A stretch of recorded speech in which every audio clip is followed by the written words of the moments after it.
Welcome back to the deep dive. This is where we really get into it, digging through articles, research, our notes, trying to pull out those really key insights for you. Exactly. And today, we've got a really specific focus.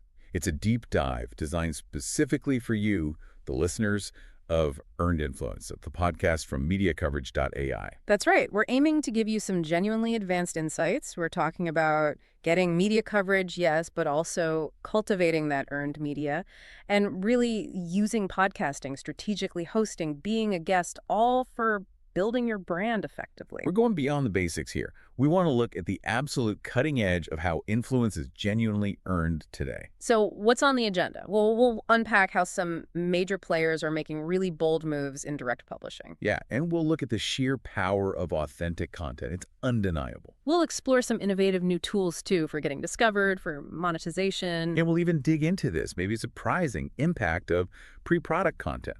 How posting before you launch can build your brand and even help get funding. Okay, strap in. You're about to find out how this whole landscape of media and influence is shifting under our feet. And crucially, what it means for your brand, your strategies, especially now when going direct, feels more powerful than ever. It's not just about getting coverage. No, it's about becoming the coverage. Building your own platform, leading. It's precisely, earning that influence. Okay, so let's kick things off with a really big trend. We're seeing some heavy hitters, major influential organizations looking at podcasting in a fundamentally new way. It's not just, a little marketing add-on anymore. Not at all. We're talking about podcasting as a core strategic investment, a pillar of their whole media approach. And understanding this macro trend, well, it's vital for anyone serious about building a brand today. Whether you're a founder, an executive, a creator. It really explains why putting resources into podcasting isn't just like a nice to have. It's becoming almost essential for building real, sustainable, earned influence. What really jumps out is how VCs, venture capital firms, and big media companies see podcasting as this direct line. A direct route to what? Building influence, shaping the conversation. Exactly. Shaping narratives, building that earned influence directly. Bypassing the old gatekeeper. So it's moving beyond just being another channel. Definitely. It's becoming a core strategic advantage. It shows the medium itself is maturing, right? Yeah. People get its power to build that direct audience relationship. And speaking of major players making moves, Andreessen Horowitz, A16Zs, we have to talk about them. Oh, yeah. They're a tech and VC giant, obviously. But they are systematically turning themselves into a media powerhouse, too. And the proof. Get this, a LinkedIn job post from them. It kind of blew me away, honestly. What was it for? A podcast network lead. Okay, fine. But the salary range, $364,000 to $424,000 a year. Wow. Okay. That's not messing around. Right. That kind of money isn't just significant. It's a massive statement of intent. They are serious. It absolutely is. That salary alone just screams high stakes, strategic value. And the job wasn't just to manage one podcast, was it? No, that's the key. The mandate explicitly was to drive the strategy, operations, and growth of a network of externally created but strategically aligned podcasts, a network. Okay, see, that's a whole other level. That's sophisticated. It's moving way beyond just reacting like traditional PR. Totally. This is about proactively owning the narrative, cultivating it through a whole portfolio of content they control or influence, not just, hoping Reuters picks up their press release. So what does this lead actually do? Well, the role involves recruiting independent hosts, people who fit the A16's vibe, I guess, helping those hosts grow their shows, expand their reach, and then, crucially, monetizing those audiences. Right, so it's not just content for content's sake. It's building a whole ecosystem, sustainable, influential, serving their bigger goals. Exactly, and here's the kicker. A16 isn't new to this. They've been in the podcast game for ages. Their main podcast started way back, didn't it? Yeah, the A16's podcast launched in 2014. That was super early for a VC firm. Really ahead of the curve. And since then, they've built out a whole slate of shows. Partners, founders, experts talking, like The Ben and Mark Show, Raising Health. So connecting the dots. This job posting, the network focus, their history, it's clearly a long-term play. Absolutely. It's a deliberate, direct publishing strategy. They've even said their goal is to publish directly rather than rely on traditional media. And that right there, that's the lesson for anyone listening who wants to build their brand, their earned influence. How so? Well, it shows you how to bypass the gatekeepers, build your own channel, Control your message. Deliver it authentically. Become your own media hub, essentially. And they're not just growing it organically, they're buying talent, buying networks. Like Eric Tornberg. Exactly. Hired him as a general partner to guide their media stuff. And they acquired his Turpentine network this spring. That's a big move. Shows real commitment. And it builds on the work Sonal Chokshi, the former Wired editor, has been doing there since 2014. They've been investing in this for years. So bringing in top talent, established networks, it's about scaling fast. They know building a media arm takes real expertise, and they're willing to pay for it. Let's talk about that strategically aligned model again. What does that really mean? It's clever, right? They find these external shows, independent creators. Yeah. But these shows align with A16Z's overall mission, their view of the world. So A16Z brings them under their umbrella. So A16Z gets the benefit of the host's existing audience and reach. Precisely. While still keeping some creative oversight, ensuring the content fits their brand message. It's a really smart way to use external talent for internal brand building and narrative control. Very nuanced. Okay, so pulling this together for our listeners, what's the takeaway? This isn't just something massive VCs can do. No, not at all. Yeah. That's the point. We're seeing this boom in CEO-led podcasts, private brand podcasting everywhere. Individuals, smaller firms, they're realizing podcasts are powerful tools for personal branding, executive branding. Absolutely. It's about thought leadership, showing expertise, building that direct, almost intimate connection with your audience. It's more than just marketing. Much more. These in-house channels let leaders shape their own story, engage more deeply with stakeholders, build real earned influence. It's like setting up your own mini news desk. Kind of, but focused on thought leadership, community building, delivering your message directly, authentically, with all the nuance you want, cutting through the noise in a way third-party PR often can't. It's proactive. Speaking of cutting through noise, there's another massive shift we need to talk about: video. Yes.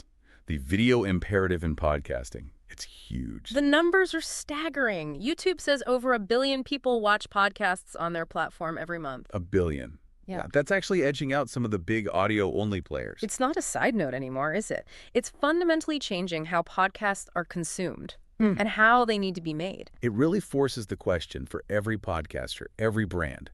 If you're not doing video with your podcast, are you missing a massive chunk of the audience? The data seems to scream yes. It does. Video-led podcasts or podcast networks, they're just more attractive now to advertisers, to creators, because that visual element boosts engagement, discoverability, reach, everything. We're seeing big players react too, right? Like Amazon and Wondery. Exactly. Amazon's restructuring Wondery. They're consolidating some stuff into Audible, but the clear priority, it's creator-led, personality-driven, and video-first formats. That's pretty unambiguous. Totally. It's a massive signal about where the industry sees the future. So the bottom line for you, listening right now, if you're thinking about starting a podcast or you already have one, Video isn't optional anymore. It's not an add-on. it's core. It's essential for maximizing reach, for deeper engagement, for actually building that earned influence in today's world. You just can't ignore the visual side now. You really can't. You have to have a video strategy. Okay, so we've looked at the big picture, the strategic investments. Now let's shift focus a bit. Let's talk amplification.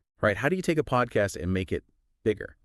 How do high-profile people, and by extension, any brand with a story, use this medium for massive amplification? Generate that wave of earned media. These examples aren't just, celebrity gossip. They show the incredible reach possible. They're models, inspiration for your brand, pursuing your own earned influence. And what's really interesting is how one specific event, especially on a strong podcast platform, can just explode, create this huge wave of earned media. You mean like the Taylor Swift effect? Exactly. The Taylor Swift effect on the Kelce Brothers New Heights podcast. It's just a perfect case study. Unbelievable amplification. I mean, the numbers were just wild, weren't they? Mind-boggling. It smashed YouTube records. What was it, 18.5 million views? Yeah, and 1.3 million watching the live stream concurrently. Incredible. But it wasn't just the raw numbers. It shifted their audience. Right. That 600% jump in female listeners, huge boost in the charts too. That's the kind of crossover effect brands kill for. So beyond the obvious star power, why was that appearance so impactful for earned influence? What was the magic ingredient? Well, I think it felt authentic, right? Relatable. Spot on. And that quote from Swift, "I owe a lot to this podcast. This podcast got me a boyfriend." Yeah. That went everywhere. Because it wasn't some scripted PR line. It was a real personal moment in a natural conversation. Yeah. That authenticity, that's what generated the massive, organic, earned media. You couldn't buy that kind of buzz. It worked because it felt genuine. That's the big lesson for brand amplification then. Smart guest strategy plus a strong video presence. Yeah, it can dramatically expand your reach, bring in totally new audiences you might not expect. And it's not about forced endorsements, it's strategic co-creation. Find guests who genuinely fit, have real conversations. And that authenticity generates that earned media, that cultural relevance. It really shows the power of just real talk. It also highlights how personality-driven content can be the foundation for something much bigger. Definitely. Yeah. Which leads us nicely to another example. Alexandra Cooper. Call her daddy. Started as a podcast, now it's an empire. Exactly. She took that one show and built a whole multimedia brand. Leads her own media company, Unwell. And the deals. Staggering numbers. Over $180 million across Spotify, SiriusXM. It's a total masterclass in IP expansion. Building a whole media empire from one strong voice, one unique brand. It shows the potential, right? Turn that earned influence you build with a podcast into a real sustainable business. Absolutely. And IP expansion here isn't just ad revenue. It's rights to the format, spin-offs, merch, live shows, maybe even TV or film down the line, creating a whole universe. It's a roadmap, really, leveraging that trust you build through audio and video into something much bigger. So whether you're landing a superstar guest or building your own media company brick by brick. The common thread is authenticity, strategic thinking. Yes, authentic engagement, combined with smart strategy around your content, your distribution, your format. That's the rocket fuel for real, lasting, earned influence. Okay, so the podcasting world is growing up fast. And as it matures, the tools available to creators are getting way more sophisticated too. We're seeing some really cool innovations making it easier to, well, make money from your content, but also get discovered in the first place. Both crucial for sustaining that earned influence long term. Totally. And these aren't just tiny tweaks. They offer real, practical ways for you to generate revenue, grow your audience, without messing up the listener experience you've worked so hard to build. It's great to see platforms stepping up, tackling those core challenges. Growth and revenue. Libsyn's new thing, Podroll, seems like a really smart example of this, using feed drops for both discovery and monetization. Okay, let's break down Podroll. It's from Libsyn, big hosting platform. It's integrated right in. And the core idea is dynamic feed drops. Yeah. What does it mean for the listener? Right. So a promoted episode from another podcast gets inserted into your feed, but crucially, it appears in the second most recent slot. Ah, okay, not right at the top. Exactly. And it's clearly labeled, "You might also like."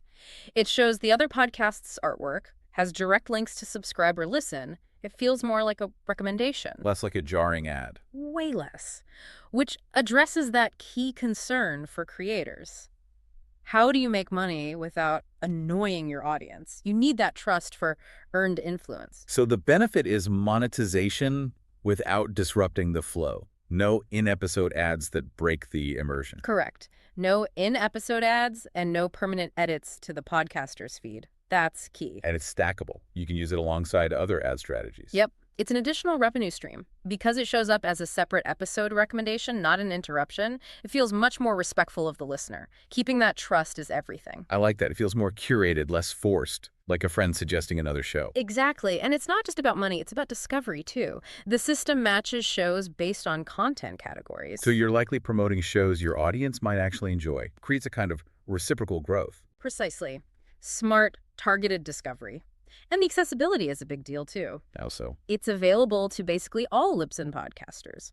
And it offers premium CPMs without minimum download requirements. Okay, hold on. Premium CPMs without minimum downloads. That's huge, especially for smaller shows. Right. Usually you need massive numbers to get good ad rates. This opens it up. It democratizes monetization a bit. So smaller creators, niche shows, they can actually earn decent revenue. That's the idea. And it's easy to manage opt-in, control settings, see payouts, all within the Libsyn dashboard, streamlines everything. And how does it maintain transparency, which we know is vital for earned influence? The promoted episodes clearly show the original podcast's artwork, plus a standard disclaimer. No confusion, no trying to trick listeners, it's upfront. That reinforces the whole principle, doesn't it? Transparency is non-negotiable for audience loyalty. Grow ethically, keep listeners feeling respected. Yeah, and this pod role seems like a tangible way to build reach and revenue, which fuels that earned influence we talk about on the Earned Influence podcast. And it fits into Libsyn's broader support for creators, right? Mm. Didn't they hit a big payout milestone? They did, just surpassed $100 million in payouts to podcasters. Wow. That's serious money flowing into the ecosystem. Their CEO, Brendan Monahan, put it nicely. Creators thrive on two currencies, audience and revenue, and one fuels the other. It's a virtuous cycle. And that milestone shows Libsyn is a major partner in this. It reflects that whole growing creator economy around podcasting. Definitely. These platform innovations are essential. They give creators practical tools to build reach, increase earnings, and ultimately gain more earned influence. The infrastructure is getting stronger. So whether you're just starting out or looking to scale up, tools like this are changing the game for sustainable growth and monetization, solidifying that earned influence. All right, let's shift gears again. This next strategy is, well, it's exciting, maybe a bit counterintuitive. Intriguing. What is it? It's about the power of pre-product content and using podcast-style ads for organic growth. Pre-product. You mean creating content before you even have something to sell? Exactly. We're talking raw, authentic, often podcast-style clips on social media. And it's proving hyper-effective, super cost-efficient. For what? Building community, getting buzzes. All of the above. Building community, generating viral growth, even attracting investment money before the product is even ready. It's like pure earned media, turbocharged. That really flips the traditional startup script, doesn't it? Usually it's polish the product in secret, then launch. Totally. This puts community and trust first. It's a radical shift, but it seems to be working. Megan Loyce talks about this, right? The Gen Z VC. Yeah, she had that hot take. The best way to build a community and raise dollars for your startup is by posting content before you even have a product. Bold. Very bold. But you're saying the results back it up. They really do. The core idea is community product. Build the tribe first. Why does that work now? Is it just authenticity? Largely, yeah. In this noisy world, people crave connection, transparency. This approach prioritizes presence over polish. So startups don't need the perfect website immediately. They need eyeballs, engagement. Presence. They need presence. And often, it's those raw, useful clips, maybe just shot on a phone, that build the trust, not the expensive marketing video. It's like the smartest startups aren't just selling stuff, they're building movements. Exactly. And content, especially this raw, conversational style, is the spark. You invite people into the journey early. And that's earned media because it's not paid ads driving it. It's genuine interest, organic sharing, real engagement. Purest form, and we have examples. Real-world proof. Like who? Jones.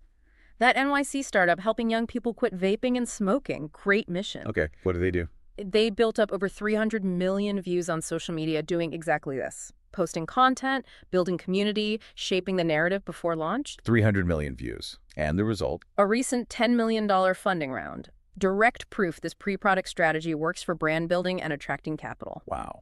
It shows audiences respond to that transparency, that shared journey. They invest emotionally, not just financially. Then there's Temfort, the hoodie startup. Yeah, they're nailing those podcast-style ads, right? Totally mastering them. They rent podcast studios, film these ads that just look like casual chats you'd stumble upon on TikTok. So they blend right in, don't feel like ads. Pretty much. You're hooked before you even realize it's an ad. Super clever. And the results? For Klingford. Get this. Sold over 1.1 million products on TikTok Shop. Those podcast-style ads got over 60 million views. Okay, that's insane. Yeah. It just shows how effective, lean, smart marketing can be. Massive earned media, huge sales, without a blockbuster ad budget. Meet the audience where they are, speak their language. So for you listening, part of their earned influence audience, these are actionable strategies, lean, effective ways to get massive earned media and sales without breaking the bank. It's doable. Which brings up the format itself. Yeah. Why is this podcast style, especially in short video clips, so powerful right now? It's that short-form video advantage, isn't it? The data's clear. Yeah, short-form videos from podcasts oftentimes outperform views on actual podcasts. The Diary of a CEO example is wild. 7 times the viewership on their TikTok clips compared to the full episodes. 7x. It means chopping up your episodes into multiple short, punchy clips isn't just a nice extra. No, it's core marketing now. Take the long-form gold, slice it into shareable bites, optimize them for attention spans on different platforms, maximize that content ROI. It highlights that whole value of repurposing. Brands are using these podcast-style snippets everywhere. TikTok, Reels, Shorts. To engage authentically, cost-effectively. Exactly. It extends the life and reach of your main content massively. Finds new audiences. And the great thing is, it's accessible. These podcast-style ads are hot partly because they don't need huge production budgets. Like those street interview styles. Simple, cheap, but can be super effective. Yeah. The barrier to entry for impactful content is way lower now. So this offers you a way into viral growth, serious earned media, even on a tight budget.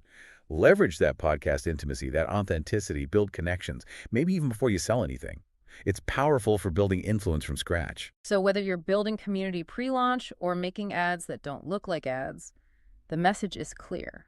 Raw, authentic, conversational content on social. It's your secret weapon for organic growth and earned media right now. Okay, last section. Let's zoom out one more time. Look at the big industry shifts that are really cementing podcasting's place. Showing its legitimacy as a tool for earned influence. Exactly. These aren't just small changes. They show podcasting is growing up, getting professionalized, getting mainstream recognition. And for our listeners, these trends mean the medium you're investing in. It's being taken seriously at the highest levels, which adds value and impact to your efforts. We're seeing consolidation, professionalization, like in any maturing media sector, right? Mergers are a big sign. Definitely. Big M&A deals often signal market health, authority, long-term viability. Shows the big players are committed. Like the podcast movement and Sounds Profitable merger. Yes, that was a notable seven-figure deal. Huge. Podcast movement brings the conference power, the community hub. And Sounds Profitable brings the deep industry research, the trade voice. Combining them creates this much stronger, unified authority for the whole industry.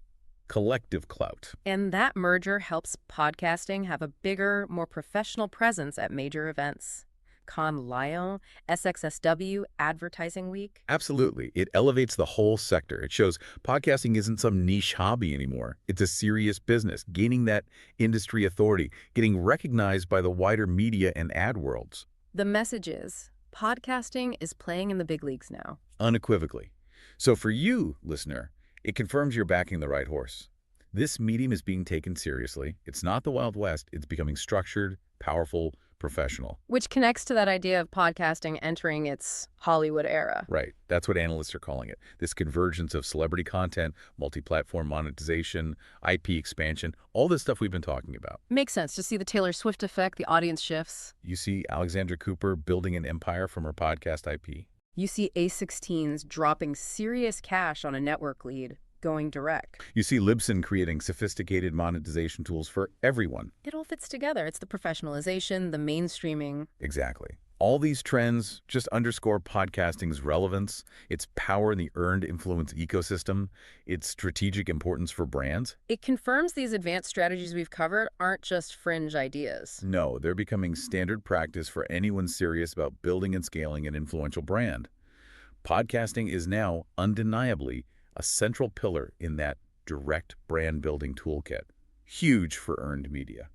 And that wraps up another deep dive. Wow, we covered a lot. The real cutting edge of earned influence, media strategy, and strategic podcasting for brand building. We really did. We saw how top VCs like A16 Scenes are investing millions in direct media, choosing to own their narrative. We saw that incredible amplification from authentic content and celebrity wattage Taylor Swift on New Heights, Alexandra Cooper's empire. We looked at innovative tools like Libsyn's Podroll, changing discovery and monetization. And that revolutionary power of pre-product content. Building community first, using authentic content for organic growth and earned media, like Jones and Keemfert. It just drives home the core message for MediaCoverage.ai's Earned Influence podcast, doesn't it? Absolutely. Podcasting in all its forms is vital for getting coverage, for earning media, for building your brand directly, authentically. All these examples, A16, Swift, Cooper, Libsyn, the startups, they all point to the same truth. Earned influence is the heart of modern brand building. And podcasts, increasingly the best vehicle to get you there. So as this landscape keeps evolving so quickly, the question for you is, what narratives are you not yet shaping directly? How can you use these strategies?